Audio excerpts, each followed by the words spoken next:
Hey up, it's that old Yorkshire geek here. I'm back again, finally, with some news, some sci-fi news, Star Trek and Star Wars today. I haven't been on for a while because I've been a bit poorly, but I'm okay now. I'm not on camera today because it's still broad daylight and you don't want to see my messy living room. I'm going to get a new screen. I've got a screen coming to put behind me so you can't see me stupid house. But until then, you just have to listen to my dulcet tones. Anyway, so we've got some news to go for tonight. So where have I put it? There it is. Right. Star Trek. Does it make sense to have Star Trek only in one place? Luckily in the UK, we've got it on Netflix. No Paramount Plus just yet. Anyway, right, Star Trek recently took down an episode of Deep Space Nine, raising an interesting question.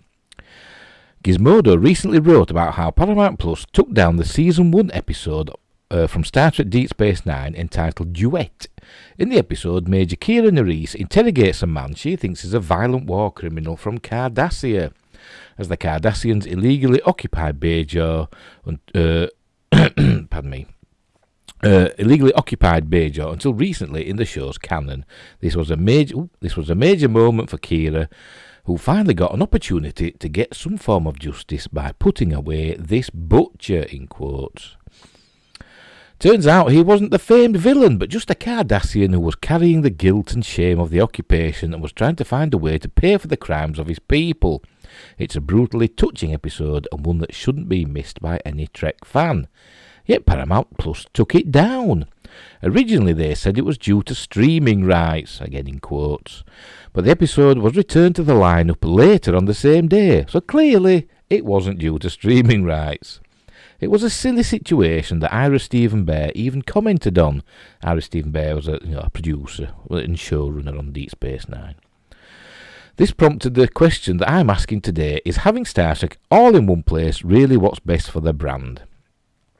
Obviously, what's best for the brand isn't best for the company, but the company doesn't care about things like ease of access. They care about winning.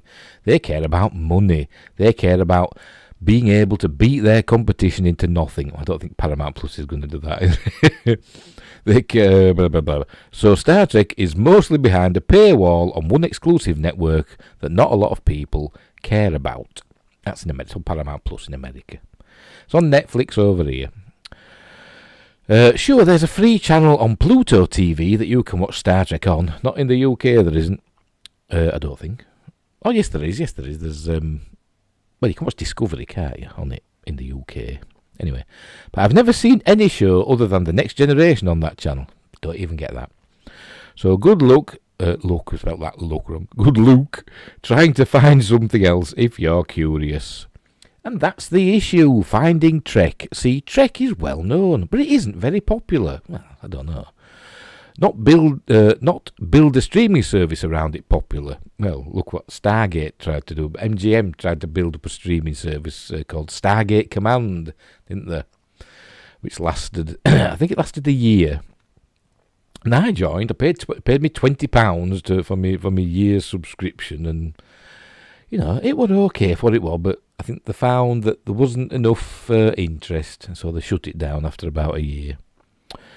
But anyway, where are we? Look at Disney Plus. They are anchored by the Marvel Cinematic Universe and the Star Wars universe. Both of those franchises alone are popular enough to carry an entire service. Star Trek simply isn't. Star Trek benefited the most from a service like Netflix and syndication because it got people who weren't Star Trek fans into being Star Trek fans. People who never saw Deep Space Nine, Voyager or Enterprise were giving them a shot after they finished The Next Generation. I've noticed on the UK Netflix, Star Trek Voyager is always trending. It is for me anyway. I don't know how the algorithm works, but Voyager's always there in the trending list. For some reason. Maybe it's 7 of 9, I don't know. Anyway, it funneled non-fans into the chance of being fans. After all, very few people were getting Netflix solely to watch Star Trek, yet they ended up... That's what I originally got Netflix for Star Trek Discovery. Oh, how foolish I was. But luckily, in the UK, all the other Star Treks are still on. Proper Star Trek, classic Star Treks, are still on Netflix. Yay! And apparently they're going to be for the foreseeable future. So whether that means for another year or two, we'll see. Once Paramount Plus gets up and running in the UK, I imagine they'll disappear from Netflix. Well, yet they ended up finding it after a while, and it helped raise the profile. Paramount is now trying to build an entire platform around Star Trek and Yellowstone, which I've not seen. Two series of varying degrees of quality, who are both suffering from the fact that while they may be must-see TV to some people, are not big enough to warrant being the sole headliners of a streaming service. Trek would be better served as part of someone else's library, not the stars of their own service. Trek just isn't big enough to carry Paramount Plus. And in being forced to do so, potential fans are missing out on the wonders the franchise carries. They're trying to make modern, new Star Trek the big thing on Paramount Plus, aren't they? Discovery and Picard and Strange New Worlds. And they're all rubbish. Well, we haven't seen Strange New World yet, but pounds to pigeons, or whatever the saying is, it'll be rubbish. The trailer didn't impress, let's just say that. I forgot where I was now. Trek just isn't big enough to carry Paramount Plus, and in being forced to do so, potential fans are missing out on the wonders the franchise carries. Yeah, the classic Star Trek. It's not a surprise that the streaming wars are going to end up hurting platforms and properties more than they'll end up helping them. Hopefully at some point these network execs change course and start partnering up in order to get their catalogue in front of as many eyes as possible. With so many of these platforms carrying billions of dollars of debt, it seems almost inevitable that this will end up happening until only a few major services remain standing. Which ones will be interesting to see? Well, it'll be Netflix, Amazon and Disney+. That's what it'll be. Maybe Apple, but who watches Apple? Not many people. Hopefully then, Trek will be put in front of hundreds of millions of potential viewers instead of just the 30-odd million the service has. And that's your lot for that one. So there you go. I think it's short-sighted for these streaming services to not share, basically, because it's getting like people talked about, cable and how expensive cable services got. You end up paying for lots of TV channels that you never watch, like I do now. I'm with Virgin Media in the UK, their cable service, and I rarely watch it. I don't even know why I bother. I keep saying I'm going to phone them up and just have the broadband and phone and make do with the basic TV, but I never do. I end up paying tons of money each month. But anyway, in America at least, there were the people saying they were cutting the cable, and they stopped their cable services and started using the streaming services like Netflix. But now there's just too many streaming services, isn't there? So if you're paying like a tenner each month for each streaming services, and each streaming service, particularly in America where there's lots of them. You got your Netflix and your Hulu and your Disney Plus and your Paramount Plus and your Peacock and HBO Max and what else is there? Actually, there's others. There'll be others I can't think of anymore. But that's already like $70 a month, just on your streaming services. Anyway, so yes, I think we'll end up with just a few left. The big ones: Amazon, Disney Plus, Netflix, and they'll just have everything on there. That's what I think will happen eventually. It'll take a few years, but we'll get there. Right, next up, that one on where was that on? That one on redshirtsalwaysdie.com. As usual, all the links are in the description below, and don't forget to like and subscribe, and share the videos, and all that other stuff. Use the notification bell and all that. It says it up there in that little red box up there in the top left of the screen. I can't point because I'm not on screen. Well, I could point, but you wouldn't see me. Right, Michelle Yeoh reveals what's happened there. Reveals what will make Section 31 something new for Star Trek. It will, because it's not going to happen. Anyway, there she is. She's lovely as Michelle Yeoh. But anyway, Star Trek, for better or worse, continues to build out its offerings in such a way that is actually keeping it relatively in line with some of the other major franchises out there. It's a testament to the brand's staying power over the many decades that it would seem to be that it would seem to only be in growth mode now. That's meant movie and series announcements along the way, with projects at varying points in the production timeline. For some reason, I found that really hard to read. I don't know why. Anyway, one of those is the planned Section 31 spin-off of Star Trek Discovery, with Michelle Yeoh in the lead role as Georgiou, Empress Georgiou. What's her first name? I can't remember her first name now. Her anyway. Though this series has been on the table for some time, details around the show remain on the lighter side at this point. Yeah, because it's not going to happen. But recently, Yeoh was able to give at least a little insight on what we could be in for when it finally hits the small screen. You mean like when never? While speaking with Entertainment Weekly via Trek Movie, Michelle Yeoh discussed in part plans for Section 31 and how the series could begin to shape. Considering how long it's been since the show was first announced, it's about 4 years or something, fans are right to wonder what, if anything, is happening along these lines. From this perspective, Yeoh was able to shine some light on what the plan looks like and what the general tone of the series could be. It'll be crap. That's what it'll be. That'll be the tone. It'll be dark brown crap.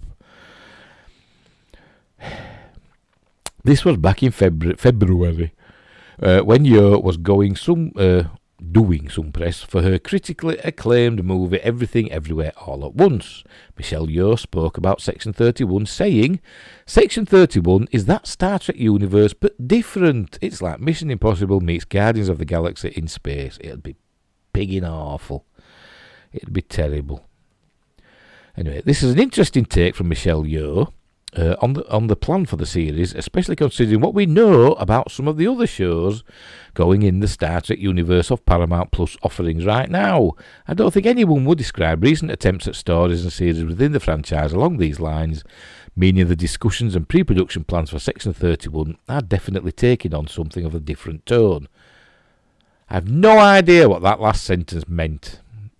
But it was just like word salad, that, wasn't it? Anyway, and considering this planned and proposed series is a spin-off of Discovery, it would seem to make it incredibly divergent from that programme. But seeing as how Section 31 as an organisation and a group is a covert outfit carrying out missions a bit different from the normal Star Trek fare, it makes sense on a high level for the creators to think about a series in this fashion. From this respect, here's to hoping that Michelle Yeoh's description lines up with the comparisons the franchise could use this type of injection. Michelle Yeoh was first introduced on Star Trek Discovery as Philippa Georgiou, the captain of the USS Shenzhou, but she didn't last long in that iteration, getting killed off in the first episode. But Yeoh's Georgiou, no, that in the second episode. But Yeoh's Georgiou would return later as a mirror universe counterpart, a much more violent and powerful version of the character. It was this Georgiou who was going to be the lead in Section 31 if it ever happens. It won't. The original plans were for the series to already be in production, but that clearly isn't the case. The other Discovery spin-off, Strange New Worlds, is set to premiere on May the 5th. Be with you! But we are still waiting for when we will officially see Michelle Yeoh in Section 31. Never. We are still probably a couple of years out. Never. You're never going to see it. Oh, that's it. Yeah, it's never going to happen. It's never going to happen. I hope it ain't going to happen anyway, because it'd be pigging off. There's enough bloody new Star Trek out there without this shite that Kurtzman's forcing down our throats. Right, next. Right, Star Wars. Bryce Dallas Howard teases Clone Wars fans will be greatly rewarded with Disney Plus Ahsoka series. The Mandalorian director revealed that upcoming Disney Plus series Ahsoka, starring Rosario Dawson, will cater to lovers of the Star Wars prequel. And there she is, as Ahsoka. Bryce Dallas Howard's connection to Star Wars goes back years. The daughter of director-producer Ron Howard and former summer camp bestie with Phantom Menace star Natalie Portman, Howard even shocked herself with how much Star Wars lore she accumulated just by knowing George Lucas as a family friend. Every single year for Christmas, we would get Star Wars figurines, Howard recalled to Romper. Before I was even old enough to know who the characters were and what the stories were, I was getting these little figurines, and I was very curious about it, and I was really into it. I learned about Star Wars first through the toys. Howard went on to helm episodes of Disney Plus series The Mandalorian and joked that she didn't realise how familiar she was with Star Wars, though she points out her knowledge can never rival that of Dave Filoni, who has been part of the Star Wars franchise as a writer, director, producer and actor for decades. He knows Star Wars better than anyone other than George, and he was taught by George when he was doing all of the Clone Wars because they did that together. Howard, who also collaborated with Filoni on The Mandalorian, said. Filoni is set to write and produce upcoming Disney Plus series Ahsoka, with Rosario Dawson reprising her live-action version of the Togruta ex-Jedi. Hayden Christensen is slated to appear as Anakin Skywalker for an Obi-Wan crossover, and Ray Stevenson will play mysterious villain Admiral alongside Mary Elizabeth Winstead, Ivana Sakno and Natasha Liu Bordizzo. I probably mangled every single one of those names. Who also star? John Favreau will serve as showrunner. Without giving anything away, you're going to love the Ahsoka show that's coming up, Howard hinted. They said that about Boba Fett, didn't they? Look how shite that was. And John Favreau was showing her on that as well, sort of. He wrote it, didn't he? God, it were awful with that. Anyway, I cannot tell you anything, but what I can say is that you being a fan of the Clone Wars will be greatly rewarded. The series is set within the timeline of The Mandalorian, although the plot has been kept under wraps. Ahsoka is just one of the many Star Wars limited series installments poised for premiere on Disney Plus, with Rangers of the New Republic, which has been, on and off, and it were cancelled, and now apparently it's on again without Gina Carano. The Acolyte, so I don't think that'll happen. And Lando shows also in development. I don't think Lando will happen either. Oh, that's your lot. Right, there you go. But I hope it'll be good. But they said Book of Boba Fett were going to be good. We got all excited, didn't we? That last post-credits tease that we got in The Mandalorian, the Book of Boba Fett. We're like, ooh, crikey. And it turned out to be absolute garbage. Right. Sticking with Star Wars. But this ain't coming on, is it? Because it's being stupid. Come on, don't be daft. The direct. Give it a minute. Give it a minute. I'll go on to another page. As last story, this was going to be my last story, but we'll go back to the Obi-Wan one. Apparently, I found out today, because I was on Amazon Prime Video, all the Bond films are now available to stream on Prime Video in the UK. I don't know if it's like elsewhere, but in the UK, they're all on Amazon Prime. From today, which was yesterday, Amazon Prime Video UK subscribers can watch all 25 James Bond films, including the 2021 blockbuster hit No Time to Die, which I actually quite liked, apart from the ending. But anyway... so I'll read this one. Are you in the mood for some movie marathons this Easter weekend? Oh yeah, by the way, happy Easter Saturday to all my Christian friends out there. And happy Good Friday for yesterday, and happy Easter Sunday and Monday for tomorrow and the day after. Don't eat too much chocolate. Anyway, you're in luck, as all the main 25 James Bond films are now officially dropped on Amazon Prime Video, and also... Never Say Never Again is on there as well, and the 1967 Casino Royale, which I saw once when I was a kid, and I thought it was rubbish then. And there's a couple of the documentary as well. There's a documentary about Bond Girls Are Forever, which I think is hosted by Mariam Dabo. The first time they've all been on the same streaming platform at once. One oddity is that the full 007 film franchise will only be available to stream for 2 months. Boo! Though the latest film, No Time to Die, also Daniel Craig's last hurrah in the iconic role, will be available for an entire year. The news comes after MGM, the studio behind Bond, was bought by Amazon back in May of last year.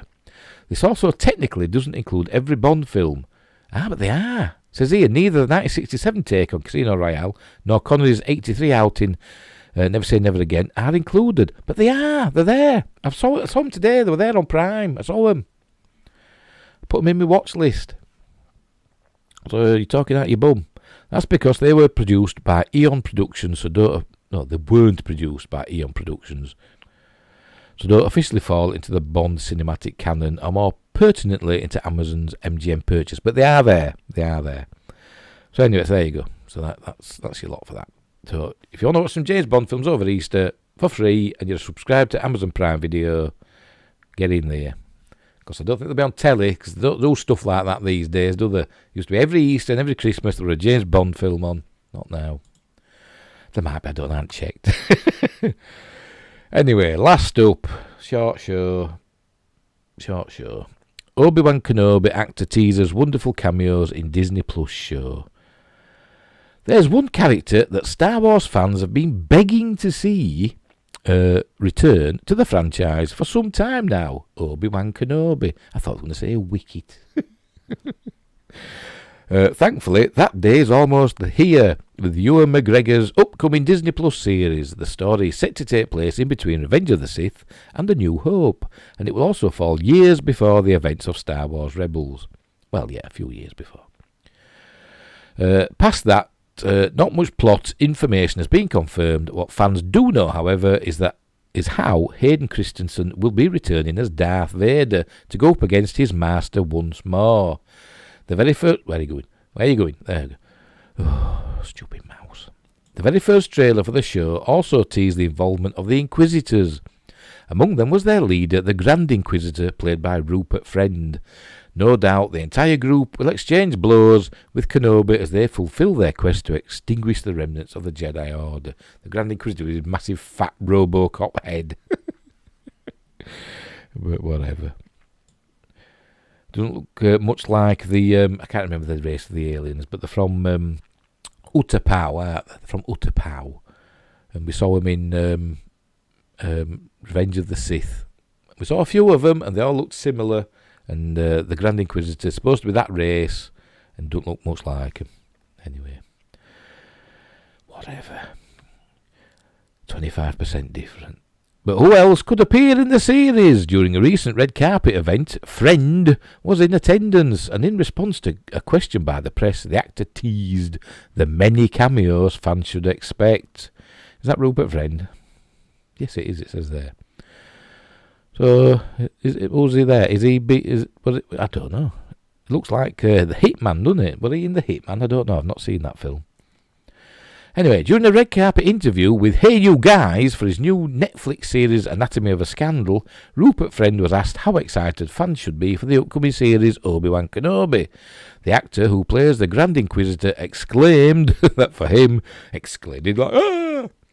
The series is one of the most thrilling additions to the Star Wars canon, and how there are wonderful cameos from people and Easter eggs galore. If it's possible to be any more excited than folks already are, I would be. I think the series is one of the most thrilling additions to the Star Wars canon. I think Ewan McGregor is doing things with that role that is a dream for fans of the original films. You know, we can't obviously have Alec Guinness back. They can do anything these days. We got Peter Cushing back for Rogue One, didn't we? But I just think Ewan was absolutely born to play that part, and wonderful cameos from people I obviously can't tell you, but Easter eggs galore, because it's Easter. Yeah, it's a thrilling ride, as long as the good Easter eggs and the ones that they're not just there for the sake of it. You know, like in Rogue One, where them Ponda Baba and Dr. Everson were just there for no reason. They didn't even look like the characters from A New Hope, but whatever. Right, so who could possibly show up? The list is nearly endless. The first player that comes to mind is Qui-Gon Jinn. In fact, it will be kind of disappointing if he didn't end up making a cameo in the series. It seems like the perfect outlet to allow Liam Neeson to show his face one more time. The show has also been said to have Clone Wars flashbacks. If true, this opens the door to seeing the likes of Captain Rex or Commander Cody, or maybe even a younger Ahsoka in her early days. Even Hondo the Pirate could show up, given his rapport in the animated series with Obi-Wan.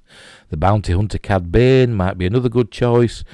It would also make a lot of sense given his awesome live-action introduction to audiences in the final 2 episodes of the Book of Boba Fett. Awesome's a bit of an overstatement, but this is the direct, so, you know. There have been plenty of rumours teasing that fans will see more Jedi in the show as well, and possibly even Senator Organa. What about anybody from the cast of Rebels? Kanan and Ezra's appearances are unlikely due to the show's timeline in relation to Kenobi, and how both believed the Jedi are long dead. This same sentiment goes towards Darth Maul as well. Maybe a young Hera or Sabine could show up, but their place in Obi-Wan's story doesn't seem too organic on the surface. No, you'll not see them. I bet we don't see anybody that, you know, that we want to see. We won't.